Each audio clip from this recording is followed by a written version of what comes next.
Assalamu alaikum everyone. This is Mohammed Muzammil Munaf from the platform of IQ School of Finance. अब हम कुछ case studies करते हैं regarding information technology और जो एरियाज़ हमने इंफॉर्मेशन टेक्नोलॉजी से रिलेटेड पढ़े हैं।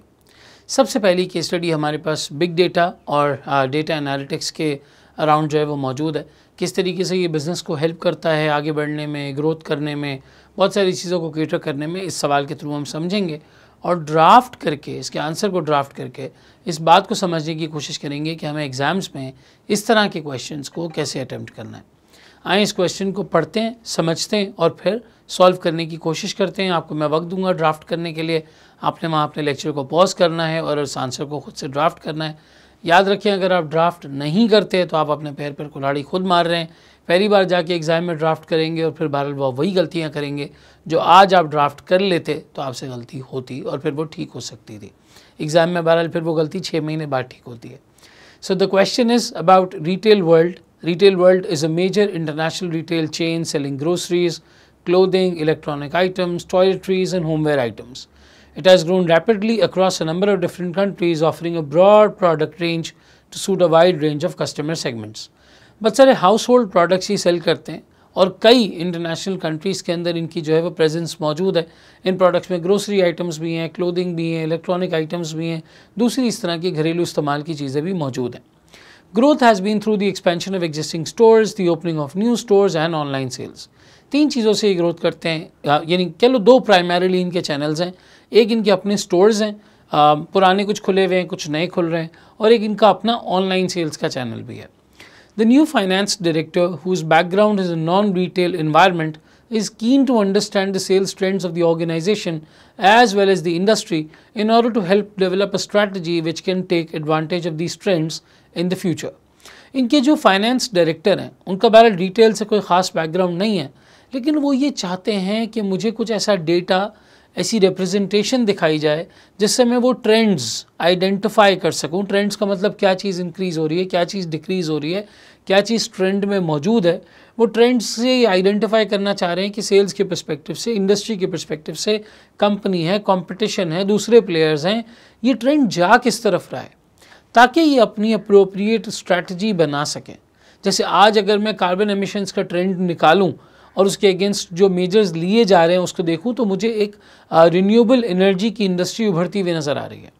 लोग इलेक्ट्रिक कार्स की तरफ जा रहे हैं, इलेक्ट्रिक बैटरीज की तरफ जा रहे हैं जो कि सोलर पावर्ड हैं। सोलर के थ्रू, हाइड्रोजन के थ्रू बहुत सारा काम करने की कोशिश की जा रही है। किसी तरीके से इन फॉसिल फ्यूल्स से हम अपनी जान छुड़ा सकें, जिन्हें बर्न करके हमने बहुत ज़्यादा पोल्यूशन फैला दिया और आज दुनिया एक सस्टेनेबल इन्वायरमेंट में मौजूद नहीं है। एक एग्जाम्पल के तौर पे बता रहा हूँ। बिल्कुल इसी तरीके से ये यहाँ पे वो ट्रेंड्स आइडेंटिफाई करना चाहते हैं जिससे इनको ये पता चले कि हमें किस चीज़ पर फोकस करना चाहिए, कहाँ अपनी स्ट्रैटेजी बनानी चाहिए। आगे कहते हैं, business analyst has provided summarized internal sales data for this purpose, detailing the last 3 years of trading and detail the growth in the number of stores and average quarterly sales. एक sales analyst वहाँ पे बैठा हुआ है, थोड़ा बहुत Excel वेक्सेल जानता है, टेबल शेबल बनाना जानता है।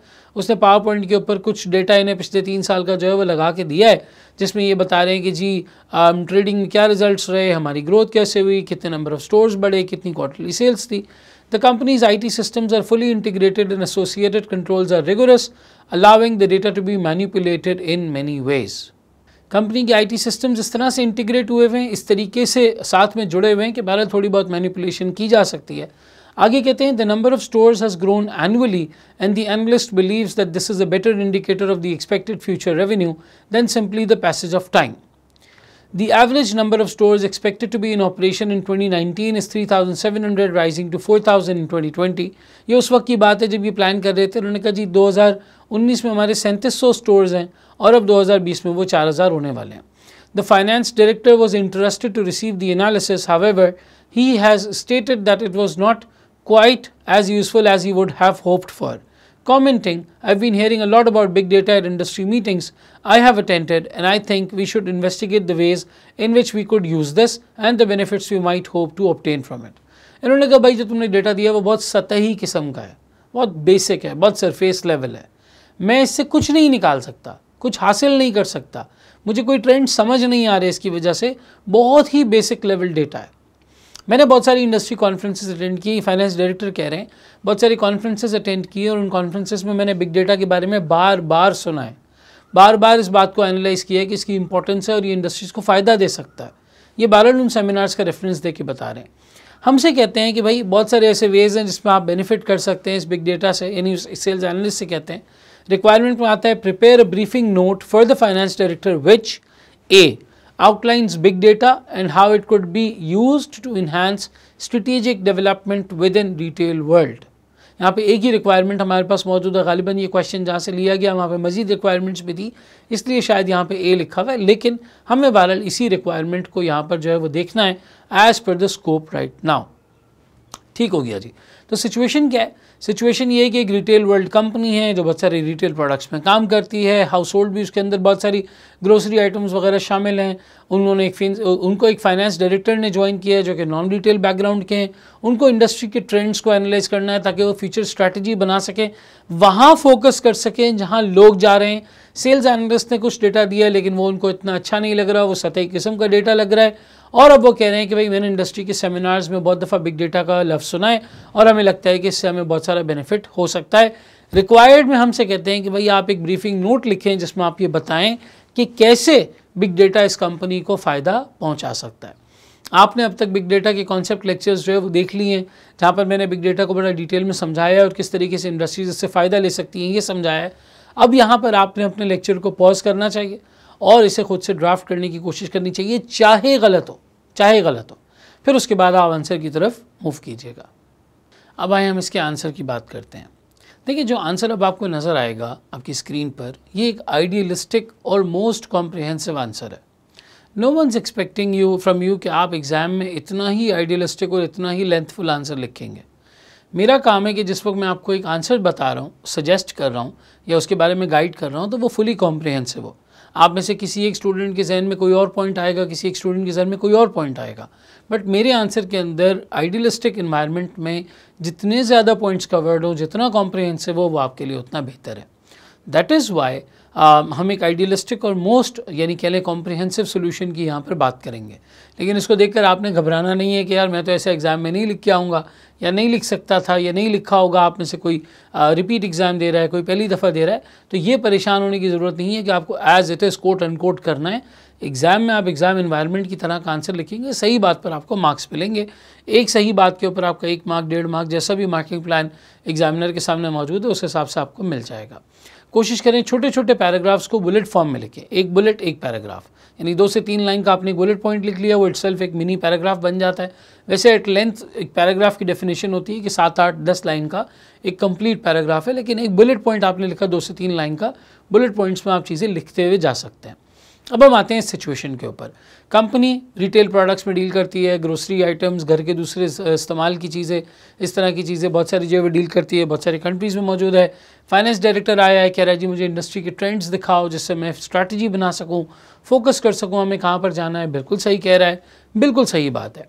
अब चूँकि यहाँ पे एक ब्रीफिंग नोट की फॉर्म में बात को बताना था और फाइनेंस डायरेक्टर को बताना था, तो हमने ज़रा 2FD डेट डाल दी और सब्जेक्ट डाल दिया बिग डेटा। एक बेसिक सा रिपोर्ट का फॉर्मेट दे दिया, कोई बहुत ज़्यादा फैंसी रिपोर्ट का फॉर्मेट बनाने की यहाँ पे ज़रूरत नहीं है।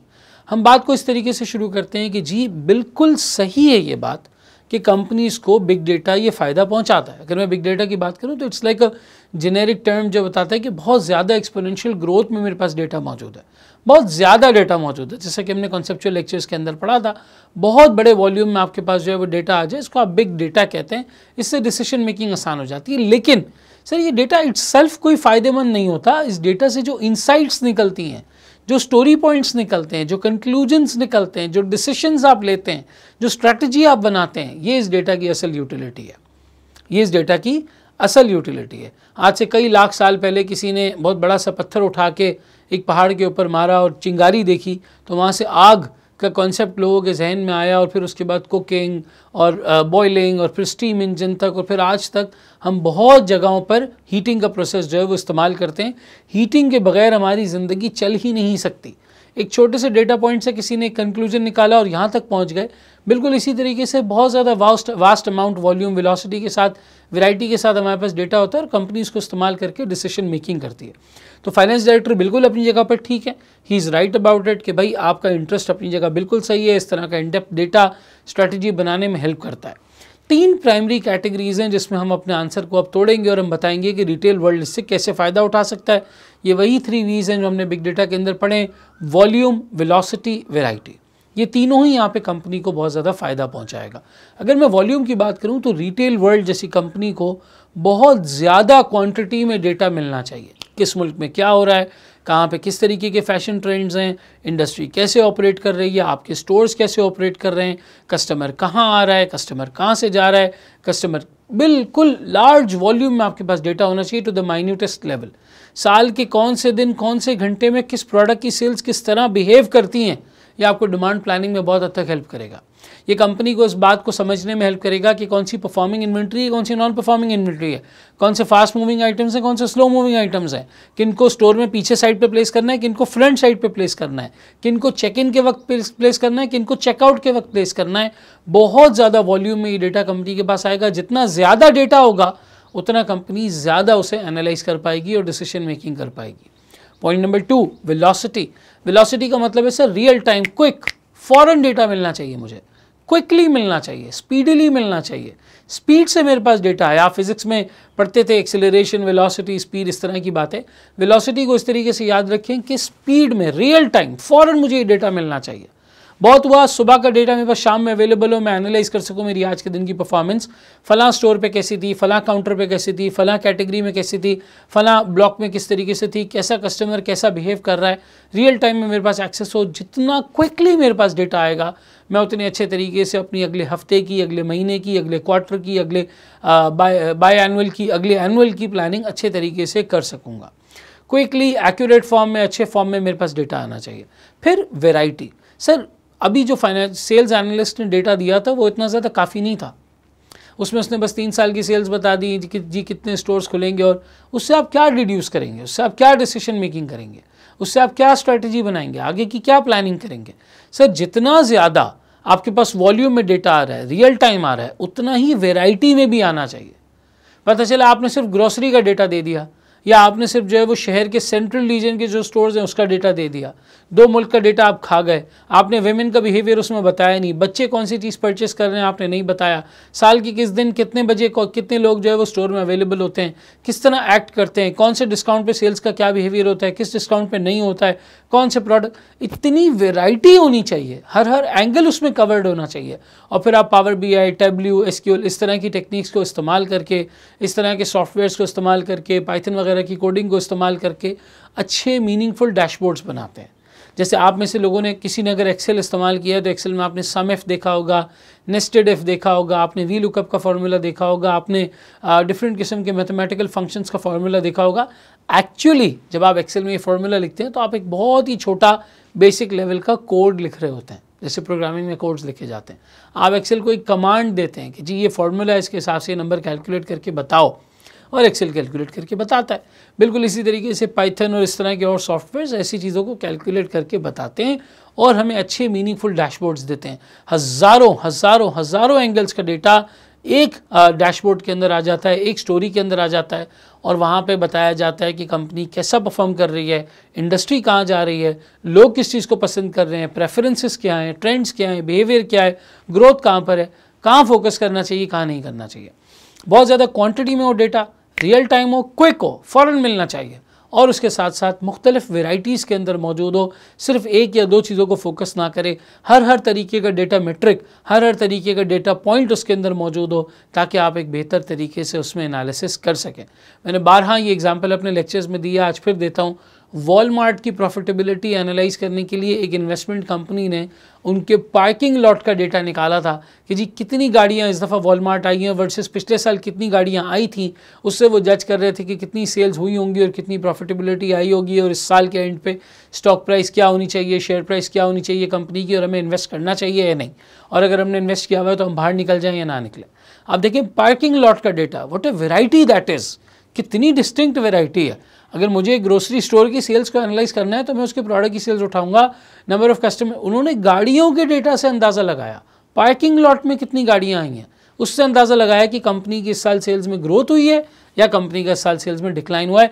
यानी कि एक मुख्तलिफ वैरायटी का डेटा, अलग अलग डायमेंशंस का डेटा, अलग अलग पर्सपेक्टिव्स, अलग अलग जिहतें, अंदाज, तरीका सोचने का जितना मुख्तलिफ हो, जितना वैरायटी का डेटा आपके पास मौजूद हो, उतना आप बेहतर तरीके से यहाँ पे जो है वो एनालिसिस कर सकते हैं और कंपनी एक बेहतर डिसीजन मेकिंग पे पहुँच सकती है। बहरहाल बहुत सारे पोटेंशियल बेनिफिट्स यहाँ पे जो है वो रिटेल वर्ल्ड के लिए मौजूद हैं। इन रिजल्ट्स को एनालाइज करके उन्हें पता चलेगा कि जी कहाँ लोग ज़्यादा परचेजिंग कर रहे हैं, हमें नया स्टोर कहाँ खोलना चाहिए। मैं आपको कराची की एक एग्जांपल देता हूँ। कराची के एक इलाके फेडरल बी एरिया के अंदर एक मॉल किसी टाइम पे कंस्ट्रक्ट हुआ, लकी वन मॉल के नाम से। एंड पीपल वर लाइक कि यार ये इतना बड़ा मॉल बना रहा है, लेकिन जो ये आसपास की जो एरिया है, आसपास का जो जॉनरा है, तरीका है यहाँ पे लोगों का, वो कैसे इधर आके स्पेंडिंग करेंगे। यहाँ पे बहुत ही अच्छी एक डेटा स्टोरी है। देखिए कराची में उससे पहले ना 2-3 डॉल्मेन मॉल्स ऑपरेट करते थे। एक हैदरी की साइड पे था, एक क्लिफ्टन की साइड पे था, एक तारिक रोड की साइड पे था।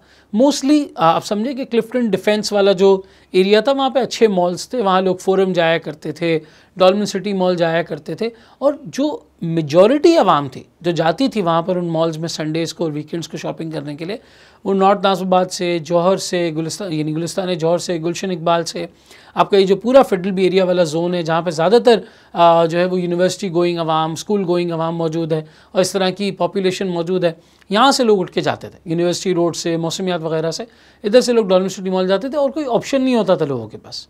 यही बात एनालाइज की लकी ग्रुप वालों ने कि भाई ये यहाँ से उठ के क्लिफ्टन जा रहे हैं, ये यहाँ से उठ के तारिक रोड जा रहे हैं, इनको अपने एरिया के आसपास कोई मॉल बना के दो, ये ज़रूर आएंगे।